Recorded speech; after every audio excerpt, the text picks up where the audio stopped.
of the Rio Hondo Bobcats, stepping into the huddle. Coach, how are you, sir? Doing great, thank you. Congratulations on that big win last night. Thank you, appreciate it. Tell me a little bit about it. I mean, obviously you're taking on Port Isabel, and I know that we spoke probably 2 weeks ago, and this game was circled on your calendar. Tell me a little bit about it. Oh, yeah. This game's always circled on our calendar. The kids really look forward to this game with PI, and it was a great game. The first half, I think they controlled the game. They controlled the ball, really, most of the half, and I think our offense had 9 plays only. PI was doing a great job of keeping us off the field, and wow. We had a little trouble stopping them. We caused 3 turnovers and 1 for a touchdown. We had a pick 6, a 90-yard return for a touchdown, so it was tied at half 7-7. So defense was really keeping us in the game. We just couldn't get them off the field, and the second half we got the opening kickoff, and we really settled down the second half and drove the ball all the way down, got our touchdown, and then defensively we held them to like 40 yards in the second half. So the defense really showed up that second half and dominated the game just like they did the first half, and we controlled the second half. So it was a game of 2 halves, and the kids played real hard both sides. PI's defense is very, very good. I think they held us to about 150 yards on the night. We held them to 160 yards on the night. So wow. It was really a defensive battle the whole way.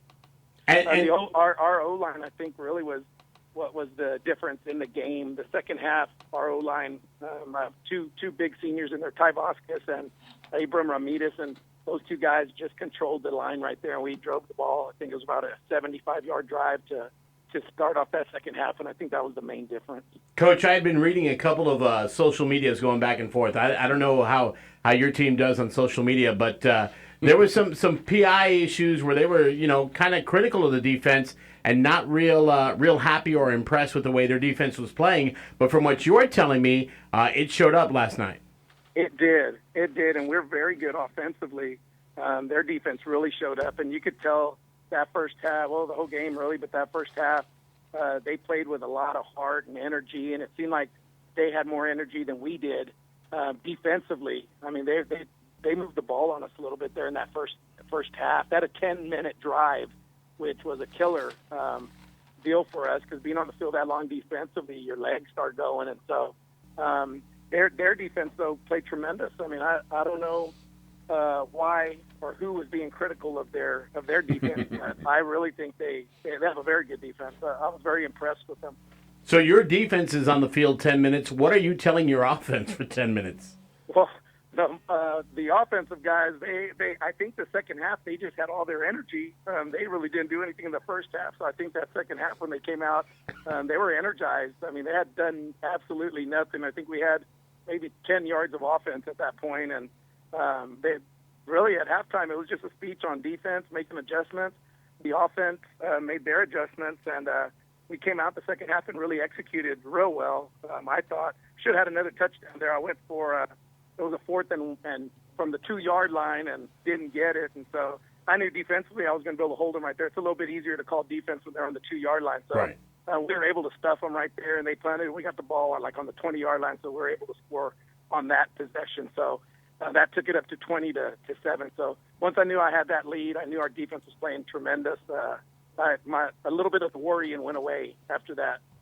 Hey, Coach, this is Carlos Robledo from 956sports.com. Congratulations on your victory last night. Thank you, Carlos. Hey, you all always have a good quarterback over there. Usually find someone who is able to get in the mix there and show some things. Talk a little bit about Flores. He seems to be a dual threat quarterback for you guys. Yes, he is, and that's because he plays the whole game. He's my linebacker also, so he plays the whole game, wow. Doesn't come out. He's in everything and doesn't want to come out, and throwing and running the ball. He was actually a junior high quarterback, and when we were kind of searching this year who was going to be the quarterback coming up, Daniel really wanted it, and being a great leader, he's a tremendous leader, and he leads by example, so we're really happy to have him, and he's super, super intelligent. I think he's number 3 or 4 in the class or something, so he's a smart dude, and he brings it every single day. I mean, at practice, he runs his sprints harder than anybody, so it's great seeing him succeed and have a great year, and his throwing ability, that was probably one of the things that we were kind of worried about was him being able to throw the ball because he really hadn't been a quarterback in a long time.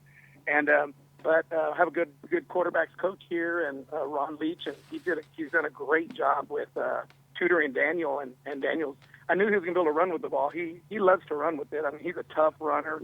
We put him at tailback a lot of times also. When we put in our other quarterback, Josh, against PI, we didn't really change quarterbacks at all this time. We just left Daniel in there the whole game. He was actually controlled in the second half really well. He's real smart. He works with the clock real well. We're a slow-paced team. We're not trying to score 60 points. We're a slow-paced team. We want to play good defense and slow the game down, and that's what Daniel does for us. So it does a great job. And it's good to hear you talk a little about the offensive line. You get those skill players that always get a lot of ink, and they're always being talked about. But it's good to hear that your offensive line is, you're talking a little bit about them and they're getting a little bit of publicity. Those guys came out in the second half and really controlled the game. And I have two big guys, Abram Ramirez and Ty Vasquez, and those two guys really anchor. They're two seniors, and they anchor that O-line. And at halftime, they were speaking to the other guys. And I was real happy with their leadership here down the stretch. Both of those kids did a great job for me. Yeah, and they have someone like Robert Garza to look up to. He comes down and does camps with you guys? Does he work with the linemen at all? Doesn't really work with the linemen, but he's here. He usually comes twice a year, and he's here in the weight room, and he'll talk to the kids and work out with us, and doesn't really tutor anybody unless they ask him. I haven't seen him working with any of the guys, but he comes here. We don't have that camp anymore. He hadn't done that camp in about 2 years. He had gotten really busy and was unable to get that camp worked in the last 2 years, but we do see him. He has a workout bench in here in our weight room, and he bought his own little section in here. So of course. We leave it there for him whenever he's down here. And so he comes 2-3 times a year, so we're able to keep in touch with him. The game has changed so much for offensive linemen. It used to be, no hands, and of course now they use their hands, and using their feet is so much more important now. So, and what about lifting weights, Coach? Do you have a good powerlifting program, or how do you get these offensive linemen? Our powerlifting program is unbelievable. My girls and my boys. The boys got second in state the last 2 years. So I have a great powerlifting program, and my powerlifting coach, Victor Salcella, he's also my defense coordinator, does a great job of getting our skilled players also in there, getting them stronger. So, and it's not just, a long time it was the big fatties playing the O-line. Now it's kids that are basically in shape and being able to run and go to the second level and get the linebackers and be able to pull is a big thing now. So the old days of just having the big lineman, the big heavy lineman is gone, and now you're looking for kids that are in shape that can get to the next level. Hey, no offense to Coach Salcedo, but you're not a small fry yourself, Coach. Coach Rocky James of the Rio Hondo Bobcats joining us here in the Huddle on Fox Sports 1700 and 956sports.com. You played at Harlingen, right, Coach? Yes, I did. Yeah, back in the 80s. There's some James tradition there. I'm a light 220, man. You're a what now? I'm a light 220. We'll take your word for it. Coach, we appreciate it. Look forward to talking to you again soon. Thank you very much. I appreciate it, guys. You got it. Head coach Rocky James of the Rio Hondo Bobcats joining us here in the Huddle on Fox Sports 1700 and 956sports.com. And, he's a wide fella. He's not, it's not anything that is not out of control. Like, I'm out of control. Anybody who sees us on 956sports.com, you're like, dude, you got to put down the Twinkie and put in a protein bar. But Coach he's stout. He's good. You get Rocky James. You get Manny Gomez on there. You get some of these other coaches to play high school, not to play high school football, just to play a little bit of football. You don't want to go up against them. Well, I don't know if I'd take them. I don't think they got the knees anymore. I don't think they got the action. Go low. That's what you're saying. You got to hit them low. That's right, man. We're going to play some flag football, but some people are going to be out of breath real soon. So we'll see how that works out. All right, we are joined in the Huddle now. Head coach Carlos Sainz of the Valley View Tigers. We are efforting to get him on and get the phone call hooked up and connected as our man Hank is working for it. Of course, all the interviews that we have today, you can catch them on 956sports.com. Like our Facebook page, facebook.com/956sports. That's facebook.com/956sports. And again, follow us. And if you want to hit us up on Twitter, at 95640, at Carlos956sports, you can reach out to us that way. Coach Carlos Sainz of the Valley View Tigers stepping into the Huddle and joining us. Coach, good morning, sir. How are you? Good morning. How are you? Doing very well, man. How's things going? It's going awesome. Tigers are fired up here in Tiger Nation. You know what? I say, man, because Carlos, I remember coach signs from when he was in, I think you're a year after us, right? Right, Carlos? Yes, sir. Yes, sir. So, to me, it was always Carlos Sainz. He was the outstanding football player for the Bears, and then to watch his career develop and come along. Now he's the head coach of the Valley View Tigers. And you guys, we talk about reinvigorating that program. You guys have done it all, from a new stadium to a new coach. Tell me about the transition that you're going through right now. The transition has been awesome and very, very dramatic. Like you're saying, I got here in February, and I started, I haven't even really coached. I've been recruiting kids and all the spring, and we've made some drastic changes. We didn't have an athletic period or anything like that. So the first thing they asked me, Coach, what do you need? I said, well, I need some time with the kids. So they gave me that this season, and the program, when I walked in the doors, we had about maybe 27 kids in that locker room, and I was like, wow, this is, I'm going to have to build it from the bottom up. And next thing you know, we have 140 kids in the program right now. Wow. And we have a freshman team that's doing outstanding. Their record right now, they've only lost one game, so they're 6-1 on the season. They got a lot of talent on that team, and the coaches are doing a great job keeping those kids pumped up and fired up. And I think those numbers are fixing to take another. I think they're going to go up. I think they'll probably have about 60 kids by the time the season's said and done, because there's still kids coming out. As far as our junior varsity, Valley View has never had a junior varsity. I'm up to about 46 kids on the junior varsity, and it's been a constant recruiting and constant going out into the community. I'm from far, so I know exactly where the streets are and everything. So I get to walk the streets and go talk to the parents and get out there and visit with them and let them know that we're going to help them with everything besides football. We're going to help them with their academics, with all that good stuff. And as far as the varsity, we're over 40 kids on the varsity. And, a lot of those kids hadn't been playing since they were 8th graders or freshmen.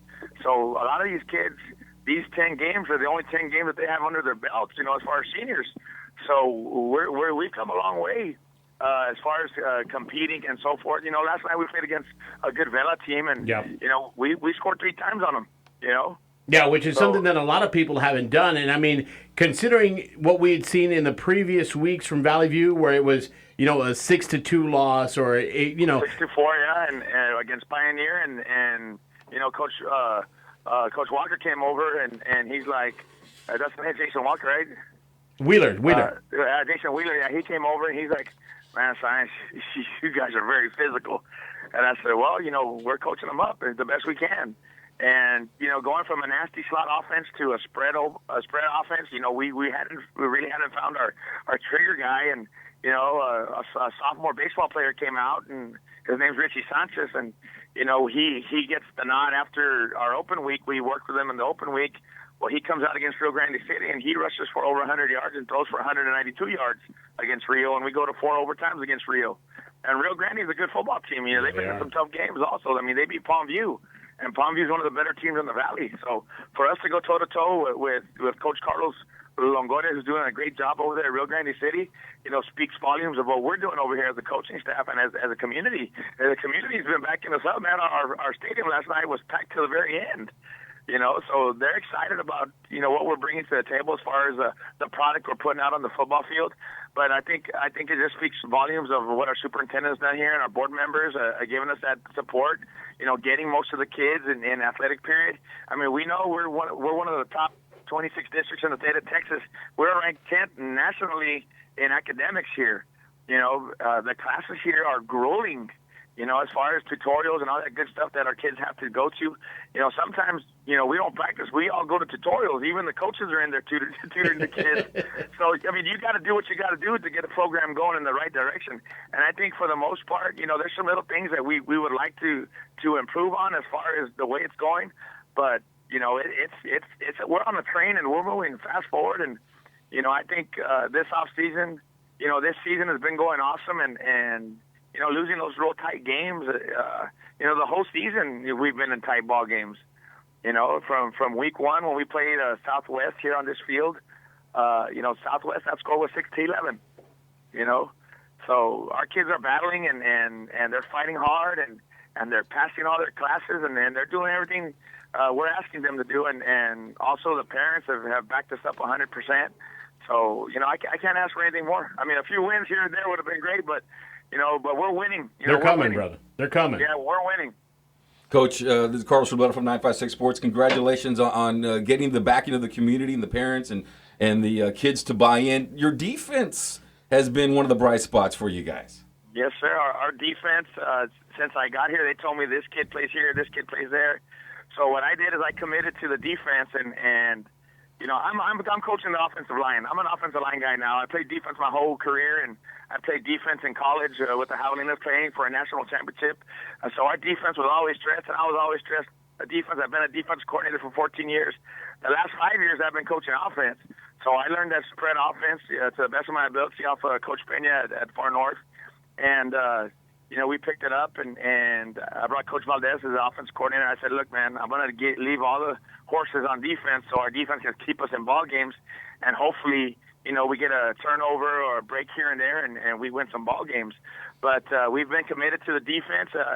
We got some great linebackers and some great defensive ends that have done a great job for us, our secondary. And we brought Coach Elifonso Esquivel over to help us with the defense. And, he's running it, but I'm behind him, pushing it and making sure that those kids are in shape, making sure they're able to do what they got to do on defense. So that's what I did. I committed. I'm all in on the defense. And as far as offensive line guys, my offensive line, they're all seniors that, like I said, hadn't played since they were like freshmen. They're big guys, but they haven't been through a true off season. But I said, you know what? If anybody can coach them up, it's me, and I'm going to get it done. And sure enough, our offense did decent last night. You're playing against one of the best teams in the Valley with Vela, and for us to score 3 times on them, I think that speaks volumes of what we're trying to do over here. Coach, how do you get, because y'all ran y'all had a running game, y'all run the slot T offense for so many years, or your previous coaching staff. 2-3 years, yeah. And how do you get them to transition from, doing all the running games, and I'm talking about at the junior high and moving them up. Do they run the spread at the junior high levels as well? Yes. Well, and we're at every junior high game, and we're trying to, keep it as aligned as possible. There's some things at the junior high level, of course, that you cannot do at the varsity level. But, we're trying to keep, the zone game the same, the read game the same as far as for the quarterback. And the best thing here about Valley View ISD is my coordinators, Coach Valdez and Coach Esquivel and myself, we're able to, as soon as we're done with athletics here, we put in our laundry and we say, see you later, we take off, and next period we're working with the 7th graders, and then we're working with the 6th graders, and then we're working with the 8th graders at the end of the day. And, so we're able to see all our kids, and our kids are able to know, hey, you know what, that's Coach Carlos Sines. He's the head football coach for the Valley View Tigers, and he's actually going to be over here coaching me, so I better be there, So that's one of the great advantages we have here at Valley View, and God willing, they give us the opportunity to stay here and build this program, and I think we can build this into a powerhouse, and hopefully the realignment is good to us, and we end up in a district where we can really compete for that district title, because ultimately that's our goal. All right, brother. Well, listen, we're up against a hard break. We got to wrap it up. I appreciate the time. Give my best to Gina and the girls, and we'll see you soon. Thanks, Todd. Appreciate this, man. You got it, brother. Head coach Carlos Sines of the Valley View Tigers joining us here in the Huddle on Fox Sports Radio 1700 and 956sports.com. Are you surprised by what he was talking about? I know him personally, and when you talk about him being engaged in the community and going out and, gripping and grinning, shaking hands, kissing babies, this is what he had to do to build this program up. And that's what you have to do. That's exactly what you have to. You got to be, and that's what you see most coaches do. They're in there at the junior high level. They're working with the kids. You have to go out there. You got to shake hands. It's part, media or PR guy, right? And part, X's and O's. It's a big part of that. That's why not everyone is head coach material, because not everyone can do that. A lot of guys are just X's and O's, and the ones that are the PR guys that can smile, they can shake the hands, those are the ones that are the most successful because they get everyone to buy in. So when you're not winning those games, they go, well, you know what, he's got something brewing. And that's what you talk about. You talk about your junior highs, you talk about your upcoming players, and you see, and that's why they get, 2, 3, 4 years to develop these programs. But it was interesting to know, because there are other teams across the Rio Grande Valley that, want to transition, from a running game maybe to a passing game. And I wanted to know, do they do that at the junior high level as well? Because it's not as easy at the junior high level to run the spread as it is just to run a straight out running game. Yeah. But it can be done, of course, because they do it at the Pee Wee League level, running the spread. But they don't run it as effectively, of course, that they do, at the upper levels. So it's interesting to hear that, at the junior high level, they're running the spread as well. Well, we got to take a time out. We're going to pause for commerce. So when we come back, head coach Kevin Brewer, the Mackay Bulldogs, going to be joining us here in the Huddle on 956sports.com and Fox Sports 1700.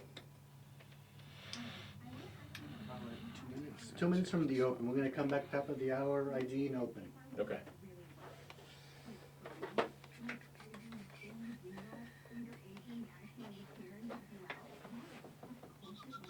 Who we got next? Brewer? Kevin Brewer. Excellent.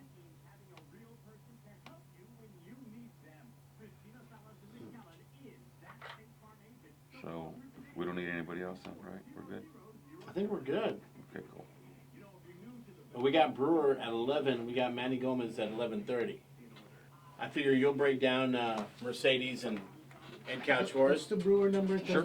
doesn't seem to be a number. What do you mean? I have 662-3150. Right? No dice? No. Instead of ringing, it just do. Go to 682. See what it says there. 682. All right, Yeah. let's try that.